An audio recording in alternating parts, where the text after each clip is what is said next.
Welcome back. हमारे YouTube channel teacher रहमत पर विभिन्न बोर्ड और प्रतियोगी परीक्षाओं की तैयारी कराने के साथ साथ शिक्षक और शिक्षा से संबंधित हर प्रमुख खबरें पहुंचाई जाती है। अगर आप एक शिक्षक या शिक्षक अभ्यर्थी हैं तो आप हमारे YouTube चैनल को जरूर सब्सक्राइब करें। हम आपको हर गतिविधियों से अवगत कराएंगे।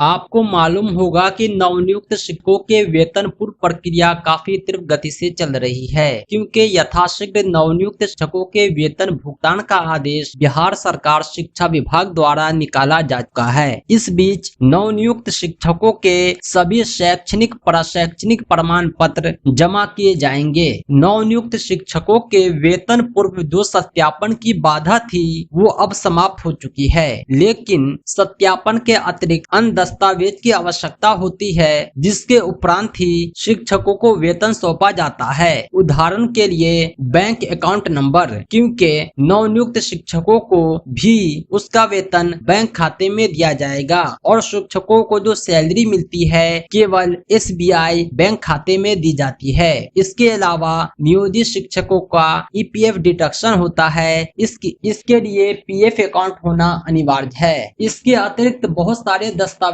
की आवश्यकता होती है। शर्त यह है कि कौन से दस्तावेज आपसे मांगे जाएंगे, इसकी सूचना आपके जिला शिक्षा पदाधिकारी द्वारा जारी किया जाएगा, क्योंकि विभिन्न जिला से जो सूचना निकल कर आती है उसमें थोड़ा मतभेद देखने को मिल रहा है। कहीं कुछ डॉक्यूमेंट ज्यादा मांगे जा रहे हैं तो कहीं कुछ कम। उदाहरण के लिए प्रखंड शिक्षा पदाधिकारी गोह औरंगाबाद द्वारा सभी नवनियुक्त शिक्षकों और प्रधानाध्यापक के नाम एक पत्र जारी करके शैक्षणिक प्रशैक्षणिक प्रमाण पत्र जमा करने का आदेश दिया गया है और कहा गया है कि नवनियुक्त प्रारंभिक शिक्षकों का वेतन भुगतान के लिए पूर्व तैयारी हेतु आप अपने विद्यालय में नवनियुक्त शिक्षकों का निम्न दस्तावेज 1 सप्ताह के अंदर स्वयं या शिक्षकों के द्वारा अगो हस्ताक्षरी कार्यालय में उपलब्ध कराना सुनिश्चित करें। यहाँ जो है 8 तरह के डॉक्यूमेंट मांगे गए हैं। पहला है शैक्षणिक प्रशैक्षणिक एवं टेट सीटेट प्रमाण पत्र की सत्यापित प्रति, और ये सत्यापन जो है आपको सेल्फ अटेस्टेड नहीं बल्कि प्रधानाध्यापक के द्वारा करवाना है। इसके अतिरिक्त भारतीय स्टेट बैंक की पासबुक की छाया प्रति, यह स्व अभिप्रमाणित होना चाहिए। पैन कार्ड आधार कार्ड की छाया प्रति जमा करना है। इसके अतिरिक्त जाति प्रमाण पत्र देना है अगर आप आरक्षित श्रेणी से आते हैं। अगर आप दिव्यांग अभ्यर्थी है तो दिव्यांगता प्रमाण पत्र भी देना होगा। आर्थिक रूप से कमजोर वर्ग के अभ्यर्थी है तो आपको EWS सर्टिफिकेट आवश्यक रूप से सबमिट करना होगा। इसके अतिरिक्त आपको सेवा पुस्तिका देना है सादा, और 2 सेवा पुस्तिका दिया जाता है जिसमें एक आपके पास रहता है, एक ऑफिस में जमा रहता है। सेवा पुस्तिका आप ऑनलाइन बाय कर सकते हैं। कम कीमत में अच्छी क्वालिटी की सेवा पुस्तिका आपको मिल जाएगी। डिस्क्रिप्शन में लिंक है, जरूर चेक करें। इसके अतिरिक्त पासपोर्ट साइज रंगीन फोटो 4 कॉपी देना है। इसके अतिरिक्त नियुक्ति पत्र देना है जो नियोजन इकाई द्वारा सत्यापित होना चाहिए, और अंतिम डॉक्यूमेंट है योगदान पत्र प्रधानाध्यापक द्वारा सत्यापित। ये सब डॉक्यूमेंट BRC में जमा करने होते हैं। हो सकता है कि दूसरे जिला के आदेश थोड़े बहुत अलग हों, लेकिन ओवरऑल आप यह जान ले कि आपको पदस्थापना विवरणी, master data, PF account opening form, सेवा पुस्तिका, इतने दस्तावेज जमा करने होते हैं। दोस्तों, हर जिले की अपडेट हम लेकर आते रहते हैं। अगर आप नवनियुक्त शिक्षक हैं, नियोजित शिक्षक हैं, तो हमारे YouTube चैनल टीचर रहमत को जरूर सब्सक्राइब करें। हमारे वीडियो को ज्यादा से ज्यादा शेयर करें। विशेष सूचनाओं के लिए चैनल की सदस्यता जरूर लें। विभागीय लेटर, ब्रेकिंग न्यूज आदि सूचनाएं आप हमारी वेबसाइट